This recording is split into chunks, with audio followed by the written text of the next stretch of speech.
आपका अगला जो दूसरा टॉपिक है वो है स्तन ग्रंथियां। देखिए कि किताब पढ़ने की कोशिश एकदम मत करिएगा, क्योंकि किताबों में आप पढ़ेंगे उलझेंगे, और हम आपको एकदम सटीक एकदम सिंपल लैंग्वेज में पढ़ा रहा हूं, आप आराम से पढ़ेंगे। इसे कहते हैं मेमोरी ग्लैंड।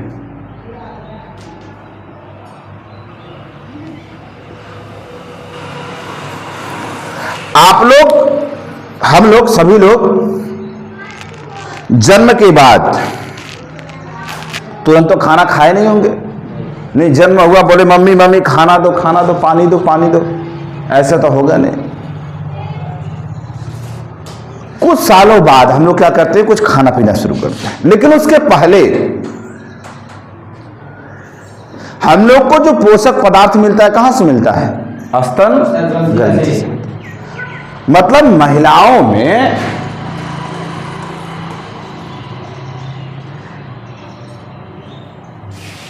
देखिए, क्या स्तन ग्रंथियां केवल महिलाओं में होती हैं? नहीं। स्तन जो देखिए, स्तन ग्रंथियां अलग शब्द है। स्तन ग्रंथियां महिलाओं में भी होती है और पुरुष, लेकिन अंतर क्या है? इस महिला के केस में स्तन ग्रंथियों का पूर्ण रूप से विकास होता है। आप देखेंगे उसकी जो स्तन होती है महिलाओं में, उसमें एक छोटा सा चूचक पाया जाता है। ब्लैक कलर का एक छोटा सा चूचक पाया जाता है। पहली बात।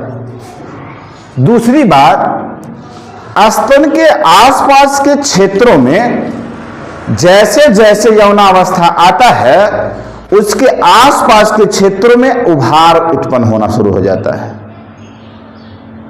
ऐसा क्यों? मैंने कहा कि चलो ठीक है, चूचक पाया जाता है, लेकिन मेरा प्रश्न है कि महिलाओं के स्तन में जैसे जैसे उनकी युवावस्था कह सकते यौना अवस्था आता है, उनके स्तन के आसपास के क्षेत्रों में उभार उत्पन्न हो जाता है।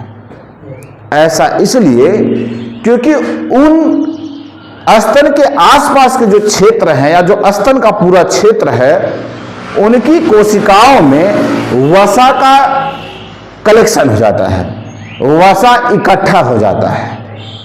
इसके पहले जब आप योनि को पढ़ रहे होंगे, आप वहां पढ़े होंगे योनि का एक भाग ऐसा होता है जिसपे रोम जैसी संरचना पाई जाती है, जो गद्दीदार होती है, और वहां मैंने बताया था कि उसमें भी वसा का क्या हो जाता है? संचय हो जाता है।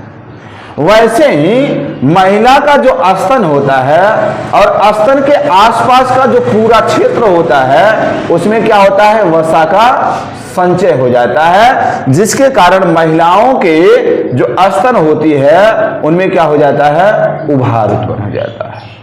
ऐसा बात समझ में आई? अब इसका कार्य क्या? पुरुषों में क्या है?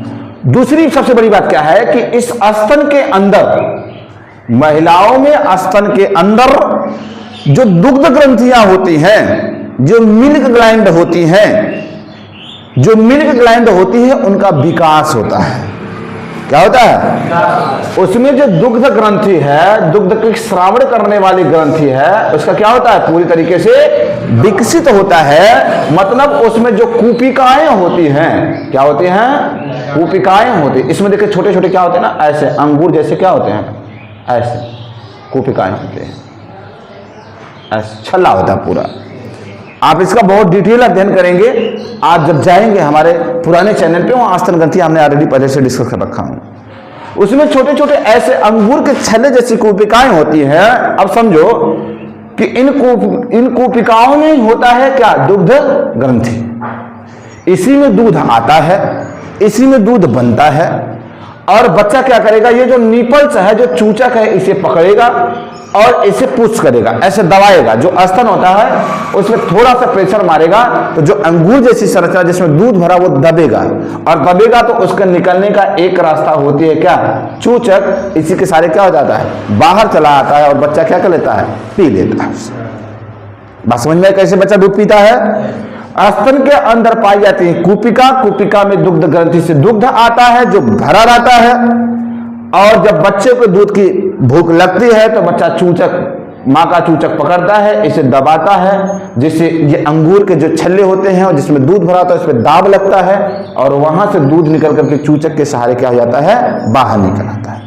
इसमें एक छोटा सा छिद्र होता है जिसे कहा जाता है चूचक छिद्र। क्या कहा जाता है? चूचक छिद्र। बात समझ भाई? दूसरी बात, पुरुषों के स्तन के आसपास के क्षेत्रों में कभी आप देखेंगे कभी कभी ऐसे उभार आ जाते हैं। सर दिया जाता है। हाँ, वो बता रहे हैं क्या होता है। कभी कभी उभार आ जाता है पुरुषों में भी, जिसे कहते हैं गिल्टिया जाना, पहली बात। लेकिन थर्ड जेंडर में आप देखेंगे कि थर्ड जेंडर जो होते हैं उनमें भी स्तन में उभार आ जाते हैं। पुरुष रहता है तो भी उभार, क्योंकि थर्ड जेंडर है, वहां पे क्रोमोसोमल एबनॉर्मलिटीज है, वहां गुणसूत्रीय संरचना में कहीं ना कहीं दिक्कत हुआ है। तो पुरुषों में कभी कभी क्या होता है, स्तन के आसपास के क्षेत्रों में एक छोटा सा ऐसे उभार, गिल्टी की जैसी संरचना आ जाती है जो कि दर्द करता है। तो होता क्या है कि यहां की जो सेल्स होती हैं, सेल्स के जो साइटोप्लाज्म होते हैं, जो कोशिका द्रव्य होते हैं, वो क्या होते हैं, कुछ पल के लिए क्या हो जाते हैं, सूखे जैसे हो जाते हैं, जिसकी वजह से यहाँ पे जो सेल्स होते हैं वो क्या हो जाते हैं, कठोर हो जाते हैं, और धीरे धीरे जब हम मेडिसिन लेते हैं तो क्या हो जाता है, सही हो जाता है। तो पुरुषों के केस में स्तन ग्रंथियों के आसपास के क्षेत्रों में वसा का जमाव नहीं होता है, जिसके कारण जो उनकी स्तन ग्रंथियां होती हैं उनका पूरी तरह से विकास नहीं होता है।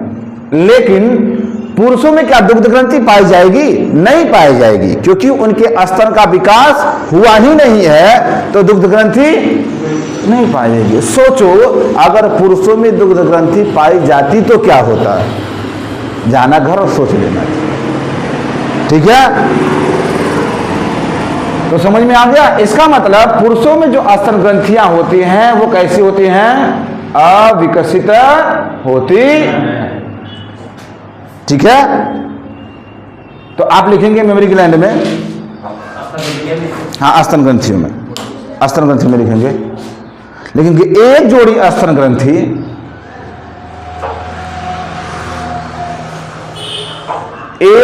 स्तन ग्रंथि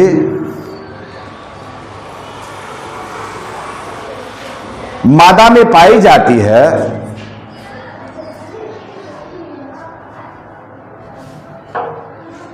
मादा में पाई जाती है, जिस पर एक छोटी सी बाहर की तरफ उभार होता है, एक मिनट, जिस पर एक छोटा सा उभार होता है जिसे चूचक कहते हैं,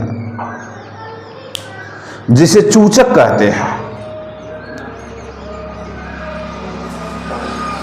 इसमें जिसे चूचक कहते हैं, इसमें एक छिद्र पाया जाता है जिसे चूचक छिद्र कहते हैं। हाँ, इसमें एक छिद्र पाया जाता है जिसे चूचक छिद्र कहते हैं।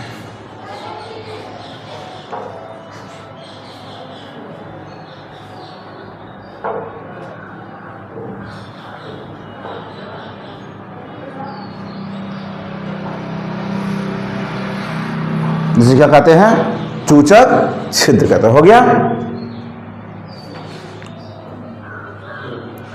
आप ध्यान से सुनेंगे, मैंने क्या कहा कि महिलाओं में स्तन के आसपास के क्षेत्रों में वसा का जमाव हो जाता है, जिसके कारण उनके स्तन में उभार आ जाता है। तो लिखेंगे मादा के स्तन के आसपास के क्षेत्र में, मादा के स्तन के आसपास के क्षेत्र में, मादा के स्तन के आसपास के क्षेत्र में वसा का जमाव हो जाता है, वसा का जमाव हो जाता है, जिससे स्तन में उभार जैसी स्थिति आ जाती है, जिससे स्तन में उभार जैसी स्थिति आ जाती है।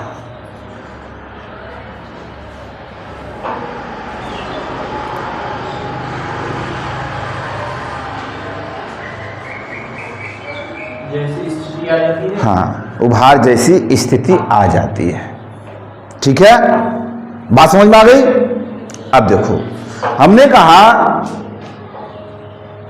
जो स्तन ग्रंथियां हैं, सॉरी, जो स्तन है महिला का स्तन कई पालियों में बटा होता है। कई पालियों का मतलब होता है कई भागों में क्या होता है? बटा होता है। कई भागों में बटा होता है। इस तरीके से तो लिखेंगे मादा का स्तन कई पालियों में बटा होता है।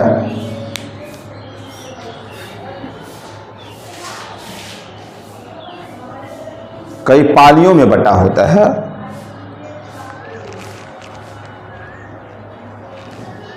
जिसमें अंगूर के समान संरचना पाई जाती है, जिसमें अंगूर के समान संरचना पाई जाती है,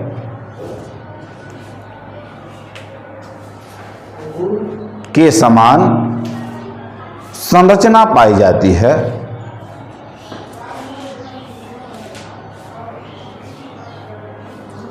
जिसे कूपिका कहते हैं, जिसे कूपिका कहते हैं।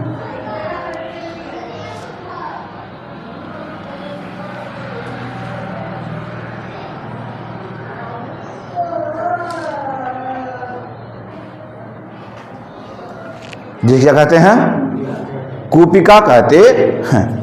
इतना बात समझ में आ गया? मैंने बताया अंगूर की जैसी क्या होती है? संरचना होती है, उसे क्या कहेंगे? कूपिका कहेंगे।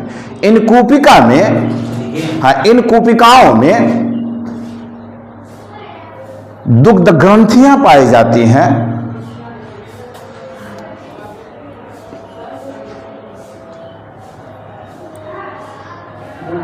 दुग्ध ग्रंथियां पाई जाती हैं, जो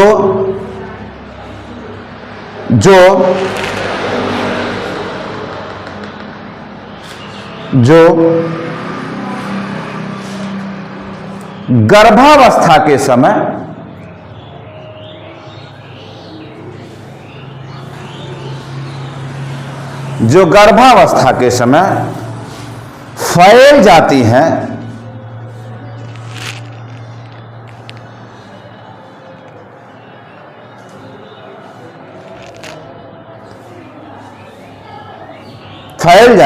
और इनसे दुग्ध का स्रावन होने लगता है, और इनसे दुग्ध का स्रावन होने लगता है।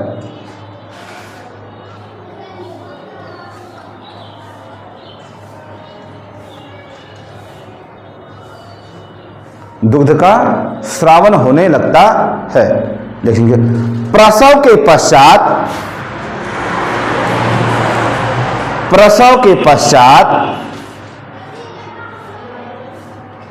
यह दुग्ध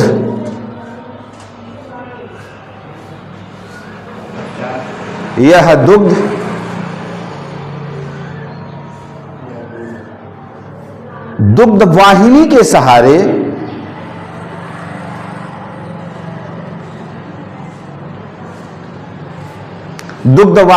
सहारे चूचक छिद्र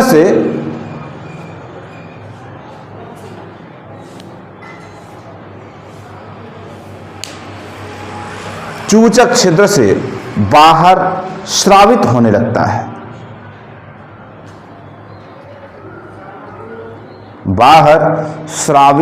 लगता है। जिसे नवजात शिशु ग्रहण करता है, जिसे नवजात शिशु ग्रहण करता है। इसे स्तनपान भी कहते हैं। स्तनपान भी कहते हैं। इसे क्या कहते हैं? स्तनपान भी कहते हैं। पान। हाँ, स्तनपान भी कहते हैं।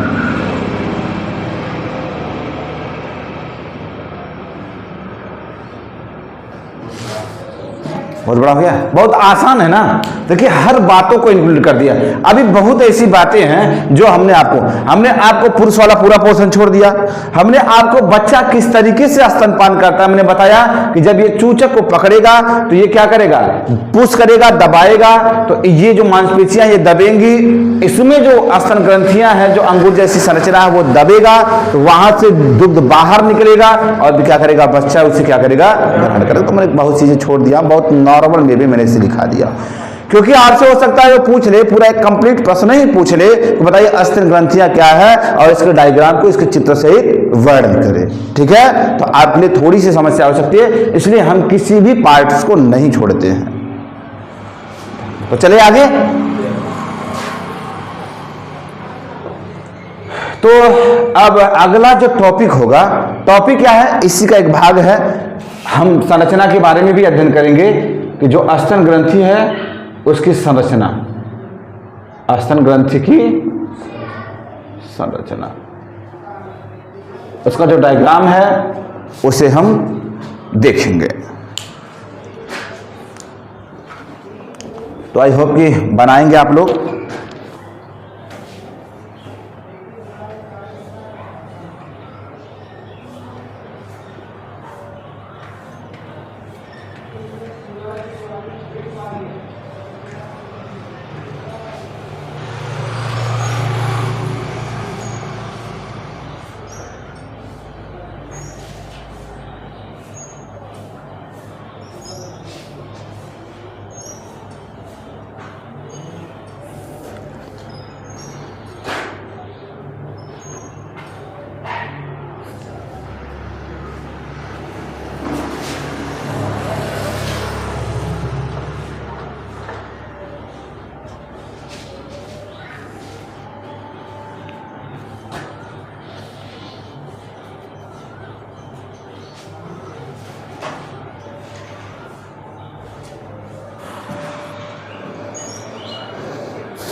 आप लोग समझ रहे हैं, इसके बाद लिख लेंगे। देखिए हमने कहा कि जो पूरा उठा हुआ भाग है, ये पूरा जो ऐसे है ना, ये पूरा ध्यान से देखेंगे, ये जो पूरा उठा हुआ भाग है ये किसके सहारे है? पसलियों के सहारे। भाई अंदर क्या है? इसके अंदर पसली है, और पसली पे क्या है? उभरा हुआ संरचना है। तो ये पसलियों पे उभरा हुआ संरचना जो दिख रहा है आपको, ये पूरा वही हमारा क्या है? स्तन के आसपास का क्षेत्र है। यही तो आपने लिखा कि ये पूरा क्या है? स्तन का क्षेत्र है, जो किसके कारण उभरा हुआ है? वसा का जमाव हो गया है। वसा के जमाव के कारण ही क्या हो गया है? वो फूल गया है, उभरा हुआ है। ध्यान सुनेंगे। हमने कहा कि इंच की जो ये जो अंदर की भाग होती है कई पालियों में बटा, मतलब कई पालियों में, कई कक्षाओं में बटा होता है। आप देखेंगे ऐसे है, यहां है, यहां है, यहां। ये क्या बन रहा है? ये क्या बन रहा है? पाली बन रहा है, कक्षा बन रहा है। तो ये आपका देख रहे हैं, ये छोटे छोटे क्या है भैया? कक्षा बन रहे हैं, सब छोटे छोटे देखिए डिवाइड हैं, जिसे कहा जाता है पाली। इसे क्या कहा जाएगा? पाली या कक्षा। इस पाली के अंतर्गत ये देख रहे हैं सब वसा है। इस पाली के अंदर ही क्या पाई जाएंगी? कूपिका पाई जाएगी, और कूपिकाओं के अंदर क्या होगा? दुग्ध ग्रंथि होगा। कूपिका के अंदर क्या होगा? दुग्ध ग्रंथि होगा। मतलब अगर ये कूपिका गोला वाला अंगूर जैसी संरचना है, जितने भी दिख रहे हैं, अगर वो कूपिका है तो कूपिका के अंदर दुग्ध ग्रंथि होगा, और दुग्ध ग्रंथि होगा तो क्या निकालेगा? दुग्ध बनाएगा। क्या निकालेगा? अब ये दुग्ध, ये जो आपकी दुग्ध वाहिनी है इसमें आएगा और इसके सहारे कहां पहुंचेगा? चूचक के पास पहुंचेगा। कहां पहुंचेगा? चूचक के पास पहुंचेगा। और चूचक बाहर की तरफ, चूचक छिद्र से क्या हुआ है? खुला हुआ है, छिद्र है जिसे खुला हुआ है। अब बच्चा क्या करेगा? जो प्रसव, जो बच्चा नवजात शिशु है इस चूचक को पकड़ेगा और दबाएगा तो अंदर प्रेशर लगेगा, दूध कहां आएगा? बाहर आएगा। इस तरीके से क्या करेगा? वो स्तनपान कर पाएगा। बात समझ में आ गई सबको? तो डायग्राम बना लेंगे। अगर इसको फिर से देखना है तो आप देखेंगे बायो वाला जेपी, इस पे आप जाकर के सर्च मार करके देख सकते हैं। अगर आपको कोई कठिनाई होगी तो आप उनसे संपर्क करेंगे 8130209004 पर। हम आपकी सहायता करेंगे। हम 100% ये कह रहा हूं कि अगर एक बार आप पढ़ के जाएं, अभी हमारी आपका हिंदी मीडियम पढ़ा रहा हूं, लेकिन आगे से हम क्लास बाइलिंगुअल कर देंगे, चाहे इंग्लिश मीडियम वाला हो चाहे हिंदी मीडियम वाला हो, उसे देखेगा, समझेगा और बेहतर तरीके से अपने प्रिपरेशन को जोर देगा होगा। आप हमेशा शानदार, जबरदस्त और जिंदाबाद रहें। धन्यवाद सभी को।